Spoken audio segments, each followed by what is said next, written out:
Olá, alunos! Nós iniciamos já na última aula a temática de genética e a aula de hoje é ação gênica e alelos múltiplos. Bom, o que seria alelos múltiplos? Eu tenho uma característica derivada de alelos múltiplos quando eu tenho mais de 2 alelos para uma mesma característica.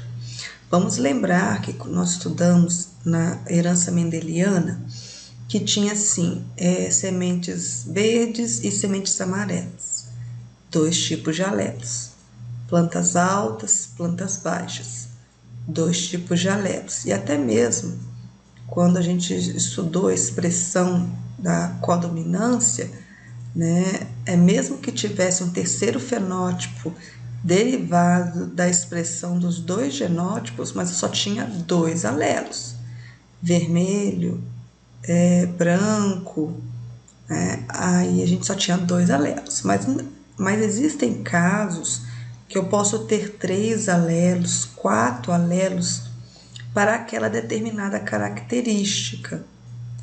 E nesse caso, quando isso acontecer, a gente identifica como um caso de alelos múltiplos. Um exemplo muito típico é a pelagem de coelhos, em que nós teríamos 4 alelos determinantes dessa pelagem. O alelo cinzento, o fenótipo cinzento escuro ou selvagem, né, é um alelo. Chinchila, outro, determinado por um outro alelo. Himalaia, determinado por um outro alelo, e albino também.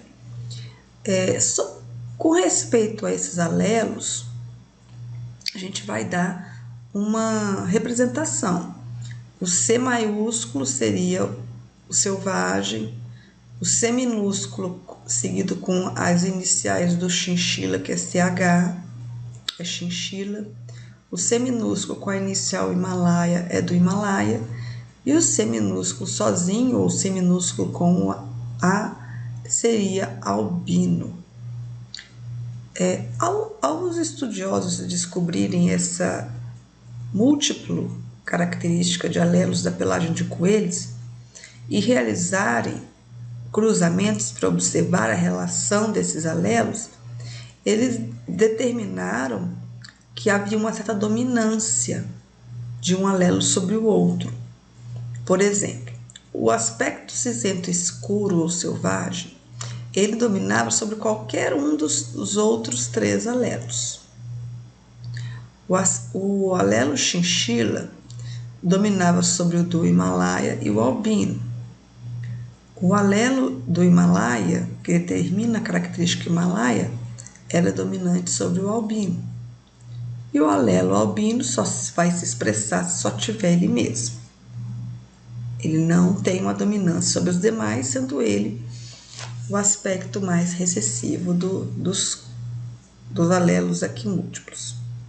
Bom, é possível fazer cruzamentos desde que a gente saiba o genótipo, os alelos que estão sendo analisados. A gente vai trabalhar isso no exercício em classe, tudo bem? Como que esses alelos múltiplos se originaram? A hipótese, na verdade, é de que toda alteração, mutação, toda característica de um alelo recessivo ou dominante, que pode ser deletério ou variável, ele derivou de mutação. Então, essa é a hipótese que é apresentada. E alelos múltiplos, como eu tenho mais de um alelo, seria uma mutação múltipla sobre esses alelos. Então, por exemplo, sobre o alelo A maiúsculo veio uma mutação. Esse gene que teve essa mutação, ele é considerado recessivo nesse aspecto que nós estamos analisando. Esse próprio alelo recessivo pode ter sofrido outra mutação, uma sucessiva mutação, e assim vai. Então, o que normalmente nós observávamos haver no máximo 2 alelos, agora é possível ver vários alelos para o mesmo locus gênico, para o mesmo par de alelos. Não é que vai ter todos esses. Eu vou ter uma variação maior de genótipos por causa de ter alelos múltiplos. Bom, essa seria a nossa parte de alelos múltiplos e a gente vai tirar algumas dúvidas, como eu falei, nos exercícios. Agora vamos para uma questão um pouco teórica a respeito da genética. Em genética, é comum a gente ouvir o termo expressividade. O que seria expressividade? Ela é a forma sobre a qual os genes manifestam sua ação. Então, ele tem um genótipo e ele vai expressar um fenótipo, né? Então, aí como esse fenótipo se apresenta, não necessariamente ele vai ser muito similar a um ao outro. Ele pode ter uma gradação de expressão. Ele pode ter uma expressividade variável. Um exemplo, a gente está vendo aqui os feijõezinhos. Então, esse feijão tem o gene dominante de listras no tegumento, ou manchas no tegumento. Só que essa expressão das manchas no tegumento, conforme vocês estão vendo aqui, ele é variável. Ele pode variar nesses 8 tipos de fenótipos. Tudo isso aqui são expressões daquele gene. Em expressividade variável, é muito comum também doenças autossômicas dominantes, que a pessoa vai possuir. Um exemplo de uma característica genética é a polidactilia. A polidactilia é a presença de um dedo a mais. Agora, aonde ele vai ser esse dedo, se é na mão, se é do pé, se vai ser um, se vai ser dois, a expressão dessa polidactilia, ela é uma expressão variável. Ela vai variar de indivíduo para indivíduo, ok? Então, isso seria expressividade. Um outro exemplo de expressividade variável, olha só. O mesmo genótipo, nesses cães, beagles, ele pode expressar de forma variável esses 10 fenótipos aqui representados. Por quê? Porque tem esse gene tem uma expressividade variável. E o que seria penetrância? Penetrância é a porcentagem de indivíduos em uma população que expressam aquele determinado alelo, aquele gene. Por exemplo, se você tem um gene que determina sardas no rosto. Então, se todo mundo que tiver esse gene tiver sarda no rosto, é comprovado que não tem nenhum caso que a pessoa tem aquele gene tem sarda ou não tem. Todos que tenham esse gene vai apresentar, sem exceção, aquela característica.